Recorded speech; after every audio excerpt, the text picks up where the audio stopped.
नमस्कार, जय महाराष्ट्र।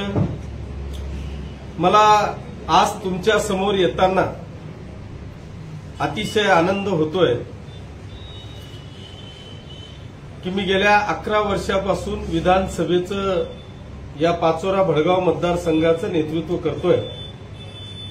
हे नेतृत्व करत असताना मी सभागृहामध्ये या मतदारसंघाचा एक सदस्य म्हणून सभागृहात बसत होतो आणि राज्यातल्या आपल्या मतदारसंघातल्या वेगवेगळ्या विषयांवर राज्यातले जे मंत्री महोदय आहेत, माननीय मुख्यमंत्री महोदय आहेत, यांच्या समोर आपल्या मतदारसंघाचे विषय मांडत होतो। परंतु आज या राज्याचे मुख्यमंत्री आदरणीय देवेंद्रजी फडणवीस साहेब, आमचे मुख्य नेते तथा उपमुख्यमंत्री आदरणीय एकनाथजी शिंदे साहेब आणि आदरणीय अजितदादा पवार साहेब यांच्या नेतृत्वाखाली असलेल्या या युती सरकारमध्ये मला तालिका अध्यक्ष होण्याचा बहुमान माननीय मुख्यमंत्री आणि माननीय दोघेही उपमुख्यमंत्र्यांनी दिला। त्याबद्दल मी आपल्या सगळ्यांच्या माध्यमातून माननीय मुख्यमंत्री आणि उपमुख्यमंत्री महोदयांचे मनापासून आभार मानतो, त्यांना धन्यवाद देतो। त्या सीटवर बसल्यानंतर निश्चितपणे एक वेगळ्या पद्धतीचा आनंद आणि अभिमान वाटत होता की मी या सीटवर बसून फक्त 288 आमदारांसमोर काम करत नाही, तर या महाराष्ट्रातल्या 14 कोटी जनतेच्या समोर मी या सीटवर बसलेलो आहे, अशा पद्धतीचा एक आनंद होत होता आणि तो अभिमान सुद्धा वाटत होता। आणि म्हणून एक निश्चितपणे जेवढे मानावे तेवढे आभार मला वाटतं युतीच्या सरकारचे। पण अध्यक्ष म्हणून काम करत असताना मी खाली आल्यावर या विधानसभेचा सदस्यपद कधी विसरलो नाही। या विधानसभेचा सदस्य म्हणून या पाचोरा आणि भडगाव मतदारसंघातल्या ज्या वेगवेगळ्या समस्या माझ्या समोर येत होत्या, त्या सगळ्या समस्या मी वेगवेगळ्या माध्यमातून विधान भवनामध्ये मांडण्याचा प्रयत्न केला। त्याच्यात सगळ्यात महत्वाचा विषय होता तो म्हणजे आपल्या मतदारसंघातल्या तमाम शेतकरी बांधवांच्या शेत रस्त्यांचा, की त्या शेत रस्त्यांमध्ये आज जर का पाहिलं तर मला दिवसभरातून जे काही 100, 200, 300 फोन येतात, त्या फोनमध्ये 50% फोन ह्या आपल्या मतदारसंघातल्या तमाम शेतकरी बांधवांच्या शेत रस्त्यांच्या संदर्भामध्ये असतात। आणि म्हणून याला कुठेतरी निर्णय लागावा, या तमाम शेतकरी बांधवांच्या शेत रस्त्यांना कुठेतरी न्याय मिळावा, या उद्देशाने मी या विषयात लक्षवेधी मांडली। आणि त्या लक्षवेधीच्या माध्यमातून या राज्याचे रोजगार हमी मंत्री आदरणीय भरतशेठ गोगावले यांनी त्याच पद्धतीचं उत्तर मला दिलं। अतिशय राज्यातली किंवा मतदारसंघातली शेत रस्त्यांची समस्या असलेले जेही शेतकरी असतील त्यांना समाधान वाटेल अशा पद्धतीचं उत्तर माननीय मंत्री महोदयांनी दिलं। परंतु मला खास अभिमानाने आणि आनंदाने सांगावंसं वाटतं की या विषयावर माझ्यासह अनेक ग्रामीण भागातल्या आमदारांनी या शेत रस्त्यांच्या संदर्भामध्ये प्रश्न विचारले। त्यावेळेस या राज्याचे मुख्यमंत्री आदरणीय देवेंद्रजी फडणवीस साहेब यांनी इंटरफेअर केला, सभागृहामध्ये निवेदन केलं आणि त्या निवेदनाच्या माध्यमातून त्यांनी या राज्यातल्या तमाम शेतकरी बांधवांना आश्वस्त केलं की येणाऱ्या 5 वर्षात महाराष्ट्रातले 100% शेतपानंद रस्ते हे आम्ही मजबूतीकरण करू, अशा पद्धतीचं निवेदनातून त्यांनी या 100% महाराष्ट्राच्या शेतकरी बांधवांना आश्वस्त केलं। त्यांनी तेवढ्यावर थांबले नाही, तर या राज्याचे महसूल मंत्री आदरणीय बावनकुळे साहेब यांना त्या समितीचं अध्यक्ष करून 1 महिन्याच्या आत अहवाल देण्याचे आदेश माननीय मुख्यमंत्री महोदयांनी केले। आणि मला खात्री आहे की माननीय मुख्यमंत्री महोदयांनी जो निर्णय घेतला त्याला 100% पूर्णत्वासकडे नेतील, यात माझ्या मनामध्ये कुठल्याही प्रकारची शंका नाही। येणाऱ्या 5 वर्षानंतर आपल्या या मतदारसंघातल्या एकाही शेतकऱ्याच्या शेत रस्त्याच्या संदर्भातली समस्या ही आमच्यापर्यंत येणार नाही, याची काळजी आणि हमी निश्चितपणे मी या ठिकाणी घेतो। दुसरा एक महत्वाचा विषय या ठिकाणी होता तो म्हणजे अनेक आमचे शिक्षक आहेत. खरं म्हणजे राज्य सरकारने एक अतिशय चांगल्या पद्धतीचा निर्णय घेतला, तो म्हणजे पवित्र पोर्टलचा, की 2012 नंतर जे या महाराष्ट्रातले अनेक डीएड बीएड गुणवंत विद्यार्थी आहेत, परंतु परिस्थिती हालाकीची आहे. तो परिस्थितीमुळे कुठल्याही संस्था चालकाला पैसा देऊ शकत नाही, कुठल्याही शिक्षणाधिकाऱ्याला किंवा संचालकाला पैसे देऊ शकत नाही. म्हणून तो डीएड बीएड करून अनेक वर्षापासून तो घरी आहे. आपल्याला असेही लोक, असेही विद्यार्थी किंवा तरुण आपल्याला पाहायला मिळतात की त्यांनी 10-10, 20-20 लाख रुपये 10-10, 15-15 वर्ष झाले एखाद्या शिक्षण संस्था चालकाला देऊन ठेवलेत, पण त्याचा अजूनही अप्रुव्हल नाही, त्याला अजूनही शालार्थ आयडी नाही, त्याला अजूनही पेमेंट नाही. असे अनेक बेरोजगार तरुण आपल्याला या ठिकाणी पाहायला मिळतात. आणि म्हणून निश्चितपणे राज्य सरकारने 2012 नंतर पवित्र पोर्टल चालू करून खऱ्या अर्थाने एक सत्सद विवेक बुद्धीने महाराष्ट्रातल्या या सगळ्या बेरोजगार तरुणांना पवित्र पोर्टलच्या माध्यमातून न्याय मिळेल अशा भावनेने ते पवित्र पोर्टल चालू केलं. त्याच्यामध्ये अनेक गोरगरीब तरुण, जे कोणी विद्वान विद्यार्थी होते, हे सगळेजण पवित्र पोर्टलच्या माध्यमातून पासही झाले. परंतु त्याच्यातला कुठेतरी असा डिस्टन्स मला दिसत होता की जर पवित्र पोर्टलच्या माध्यमातून एखाद्या संस्थेवर जर एखाद्या विद्यार्थ्याला किंवा एखादा पवित्र पोर्टलच्या माध्यमातून उत्तीर्ण झालेल्या त्या शिक्षकाला जर त्या संस्थेवर रिक्त जागेत पाठवायचं असेल तर ते 1:10 असा रेशो कदाचित राज्य सरकारचा होता. आणि त्या 1:10 रेशो दिल्यामुळे मग आपण पुन्हा संस्था चालकाला अशी काही वाव ठेवली आहे का, किंवा त्या एका जागेसाठी 10 विद्यार्थी द्यायचे.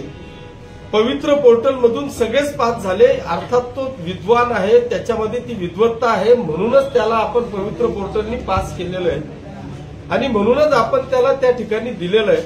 मग असं असताना 1:10 का आपण देतो, तर त्याच्यात त्या संस्था चालकाला बार्गेनिंग करण्याची पॉवर आपण दिलेली आहे का? कारण जर एक विद्यार्थी जर आपण असं न करता जर डायरेक्ट एक जागा रिक्त आहे आणि एक विद्यार्थ्याला जर का आपण दिलं तर डायरेक्ट त्याचं सिलेक्शन होऊ शकतं. पण असं न करता जर 10 विद्यार्थी दिले तर कोण जास्त देतं, पुन्हा लिलावाची परिस्थिती त्या तरुणांची किंवा त्या शिक्षकाचा लिलाव होण्याची भीती आपल्याला त्या ठिकाणी होती. आणि म्हणून हा विषय मी या राज्याचे शिक्षण मंत्री आदरणीय भुसे साहेब यांच्या समोर मांडला आणि त्यांनी देखील याला समर्पक असं उत्तर देऊन येणाऱ्या काळामध्ये 100% या विषयावर निर्णय घेऊ अशा पद्धतीचं आश्वासन मला दिलं. जे कोणी या राज्यातले बेरोजगार पवित्र पोर्टलच्या माध्यमातून पास झालेले विद्यार्थी आहेत, यांनी फोनमधून माझा एक प्रचंड प्रमाणामध्ये स्वागत केलं, मला धन्यवाद दिले. महाराष्ट्रातून अनेक कार्यकर्त्यांचे, तरुणांचे मला फोन आले. पण निश्चितपणे काही संस्था चालक माझ्यापासून दुरावले, दुखावले, पण मी त्या परिणामांची पर्वा करत नाही. खरा तो गरजू जो गोरगरीब तरुण या पवित्र पोर्टलच्या माध्यमातून आलेला आहे, त्याला 100% न्याय मिळावा अशी रास्त अपेक्षा माझी होती आणि ती मला पूर्णत्वासकडे जाताना दिसते आहे. याचा मला सार्थ अभिमान आहे. कट करा.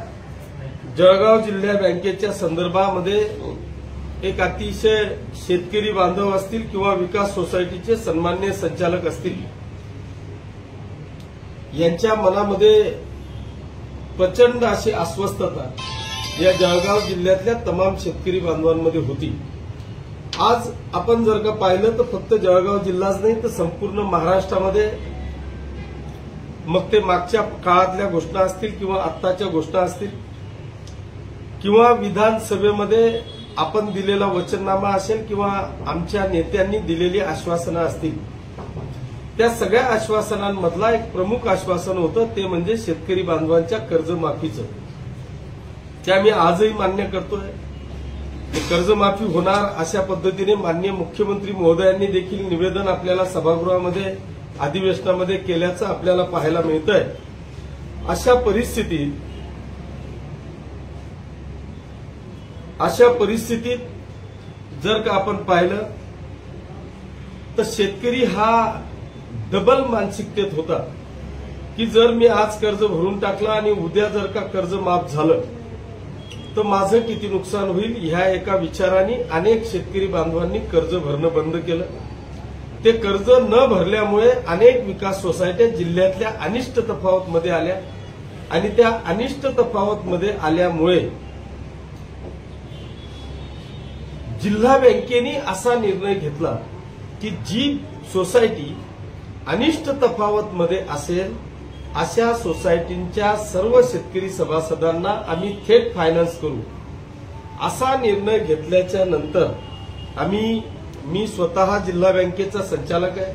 आपण जिल्हा बँकेमध्ये ह्या विषयाला थांबवण्याचा प्रयत्न केला परंतु त्याला मला यश आलं नाही। पण माझ्या मतदारसंघातल्या शेतकऱ्यांना कुठेतरी न्याय मिळायला पाहिजे।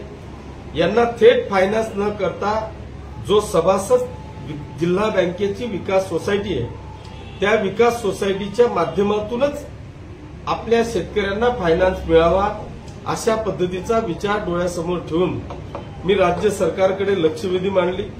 अधिवेशनात ती लक्षवेधी घेतल्याच्या नंतर मी या राज्याचे सहकार मंत्री आदरणीय बाबासाहेब देशमुख यांना मनापासून धन्यवाद देईन की त्यांनी हा विषय गांभीर्याने घेत मला अधिवेशनामध्ये सभागृहामध्ये त्यांनी आश्वासित केलं की आपण काळजी करण्याची आवश्यकता नाही, मी 2 दिवसात याच्यावर मीटिंग घेऊन 100% निर्णय घेऊ असं आश्वासन दिलं। त्यांनी त्या शब्दाचं पालन करत 4 दिवसाच्या आत मीटिंग बोलवली। त्या मीटिंगमध्ये नाबार्डचे कमिशनर बोलवले, आरबीआयचे अधिकारी बोलवले, जिल्ह्याचे डीडीआर बोलवले, रजिस्ट्रार बोलवले, जॉईंट रजिस्ट्रार बोलवले, एमडी बँकेचे चेअरमन आणि आम्ही माझ्या समवेत सहकार आपले सावकारे साहेब मंत्री महोदय हे देखील होते। आणि त्या मीटिंगमध्ये त्यांनी जे काही मी 3 मुद्दे मांडले ते तिघही मुद्दे व्हॅलिड ठरून या तिघही विषयांवर त्यांनी न्याय दिला। आता निर्णय असा झालाय की आता बँकेला थेट फायनान्स न करता डायरेक्ट विकास सोसायटीच्या माध्यमातून फायनान्स करावा हा निर्णय झाला। तो निर्णय इतक्या महत्वाचा आहे की एक तर विकास सोसायटी हा सहकारचा मुळात पाया आहे आणि तो पायाच उद्ध्वस्त करण्याचं काम जिल्हा बँकेच्या प्रशासनाच्या माध्यमातून चाललेलं होतं, त्याला कुठेतरी थांबा मिळाला। दुसरा एक विषय होता की तो म्हणजे जिल्हा बाहेर असलेली जी शेती आहे त्या शेतकऱ्याला कर्ज न देण्याचा निर्णय जिल्हा बँकेने घेतला। त्याही गोष्टीवर आपण तिथे फाईट केली। सहकार मंत्री महोदयांना कायदेशीर बाजू समजून दिली की जरी शेतकऱ्याची शेतजमीन ही जिल्ह्याच्या बाहेर असेल तर तो विषय फक्त माझ्यापुरता नाही तर महाराष्ट्रातल्या प्रत्येक जिल्ह्यात हा विषय येणारच आहे की ह्या जिल्ह्याची जमीन त्या जिल्ह्यात असणारच आहे, ह्या जिल्ह्यातली जमीन त्या राज्यात असणारच आहे। हा विषय फक्त किशोरप्पापुरता किंवा किशोरप्पाच्या मतदारसंघापुरता नाही तर हा राज्यव्यापी विषय होता। हा ध्यानात घेता नाबार्डचे कमिशनर साहेबांनी अगदी सविस्तर असे आदेश जिल्हा बँकेच्या एमडींना दिले। या दोघही विषयांमुळे आज आपल्या जिल्ह्यातला तमाम शेतकरी बांधव की जो कर्जदार सभासद आहे या सभासदाला आज 100% दिलासा मिळाला। त्याच्या